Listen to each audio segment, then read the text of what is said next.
De caso que tem duas companhias, dois SPV que trabalham, um tem Green Corridor Boi Manejo e outro tem Waterfalls Boulevard Boi Manejo, e não cumpre com a norma específica do contrato de performance management, e nós temos equipe de PPP Unit de Dayway que está supervisar mensualmente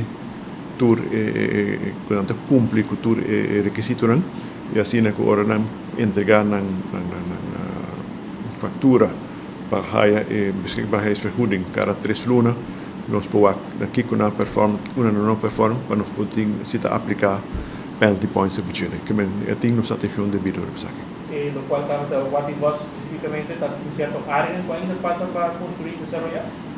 Não, no caso de Waterfalls Boulevard, praticamente tudo está claro aqui, né? O que está um lugar de manutenção intensivo para poder ter o projeto em nível com o contrato, o que agora para falar de contrato. Landscaping agora tem mata na banda, não está chiquito, na mesta cresce, vira grande.